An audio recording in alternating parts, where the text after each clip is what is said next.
சின்ன வயசுலலாம் பார்த்தீங்கன்னா, யாரையாவது ஒருத்தர் இவங்க தான் என்னோட பெஸ்ட் ஃப்ரெண்ட் அப்படின்னு சொல்லிட்டு, நம்ம அவங்க கூடயே சுற்றிட்டு விளையாண்டுட்டு இருந்திருப்போம். நீயும் நானும் வளர்ந்ததுக்கப்புறமும் பெஸ்ட் ஃப்ரெண்ட்ஸாக இருப்போம், ஓகேவா அப்படின்னு சொல்லி பிங்கி ப்ராமிஸ்லாம் பண்ணி நம்ம சுற்றிட்டு இருந்திருப்போம். ஆனால் வளர்ந்ததுக்கப்புறமும் அந்த டச் அவங்களோட இருக்கா, அவங்க இன்னும் நம்ம பெஸ்ட் ஃப்ரெண்ட்ஸாக இருக்காங்களான்னு பார்த்தீங்கன்னா கிடையாது. ஒரு சிலர் மேபி இருக்கலாம், ஆனால் எல்லாரும் அப்படி இருக்கிறது கிடையாது. மேபி அவங்க சின்ன வயசுலேயே ஸ்கூல் மாறி போயிருக்கலாம், இல்லை நீங்கள் வீடு மாறி போயிருக்கலாம். அந்த மாதிரி ஏதாவது ஒரு காரணத்தினால அவங்க கிட்ட இருந்து ஒரு டச்சே இல்லாமல் போய் ஒரு சிலருக்குலாம் அப்படி ஒரு பர்சன் நம்ம லைஃப்பில் இருந்தாங்களான்றதே மறந்து போயிடுற அளவுக்கு ஆயிருக்கும். இதே மாதிரி தாங்க நம்மளோட வாழ்க்கையில் நிறைய பேர் நம்மளோட லைஃப்பில் வருவாங்க. ஆனால் யாருமே பெர்மனண்ட்டாக நம்ம கூட இருக்க போகிறது கிடையாது. அது இவங்க தான்ப்பா நம்மளுக்கு ரொம்ப நம்பிக்கையானாலும், இவங்க எப்போவுமே நம்ம கூட இருப்பாங்கன்னு ஒரு சிலரை நினைப்போம். ஆனால் பிரச்சனைன்னு வரும்போது, நம்மளுக்கு ஒரு தேவன் வரும்போது நம்மளை டீலில் விட்டுட்டு போயிடுவாங்க. ஒரு சிலர் நம்மளை வச்சு ஏதாவது ஒரு காரியம் ஆக வேண்டியது இருக்கும். அந்த காரியம் ஆனதுக்கப்புறம் நம்மளை அப்படியே விட்டுட்டு போயிடுவாங்க. இந்த உலகத்தில் உள்ள எல்லா மனுஷங்களும் அப்படிதாங்க. ஆனால் என்றைக்குமே மாறாத ஒருத்தர் இருக்காரு அப்படின்னா அது ஏசப்பா மட்டும்தான். வேதத்தில் பாருங்க, எபிரேயர் 13:8 போட்டிருக்கு, ஏசு கிறிஸ்து நேற்றும் இன்றும் என்றும் மாறாதவராக இருக்கிறாருன்னு வேதத்தில் போட்டிருக்கு. ஆமாங்க, ஏசப்பா உங்களுக்கு இன்னைக்கு ஏதாவது ஒரு வாக்குத்தத்தம் கொடுக்குறாரு அப்படின்னா கொடுத்தது தான்.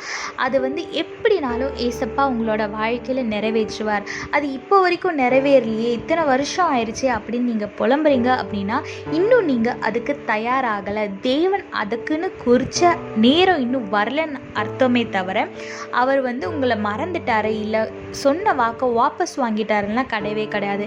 ஏசப்பா சொன்னால் அதை நிச்சயமாக நிறைவேற்றுவார். அதனால காலத்துக்கு ஏற்ற மாதிரி மாறுற மனுஷங்களை நம்புறதை விட்டுட்டு என்றைக்கும் மாறாத ஒரே தேவனை நீங்கள் பற்றி கொள்ளுங்க. அவரோட வார்த்தையை பிடித்து கொள்ளுங்க.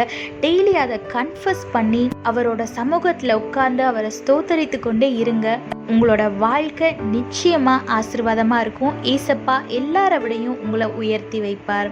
தேவனை மட்டும் பற்றி கொள்ளுங்க, அவரோட வார்த்தையை பிடித்து கொள்ளுங்க, ஆசீர்வாதமான வாழ்க்கையை வாழுங்க. கர்த்தர் உங்களோடு கூட இருந்து உங்களை ஆசீர்வதித்து பாதுகாத்து வழி நடத்துவாராக. ஆமீன். We all had that one friend in our childhood who was very close to us, and we might even have pinky promised with them that even if we grow up we should be best friends. But now you're all grown up. If you turn back and have a look at the past, you might not even have talked a single word to that person. They would have been a very close friend for you in your childhood days, but now they are total opposite. They are like a stranger to you. You don't even talk to them. Likewise, in our life many people will come and go. No one is permanent, and some people come to you and become your friends, and if there is a bad situation and you're asking them for any help, they will just leave you and they will go away. Some people will come in your life just to use you, and when their work is done they will leave you. But the only person who never changes and who is always there for you is our Lord Jesus. Look what the Bible says in Hebrews chapter 13 verse 8. Jesus Christ is the same yesterday and today and forever. Yes, he is unchangeable. He will never change.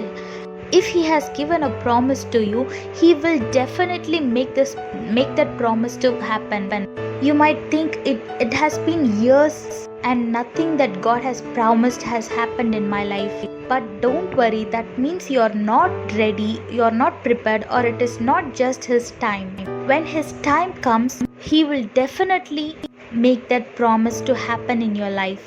So don't worry about anything and stop trusting the people who changes like a season in your life, and start to trust the Lord who never changes. Hold on to him, hold on to his words. He will definitely bless you more than anyone. So trust our Lord, hold on to him, and live a blessed life. God bless you all. Have a blessed day. Amen.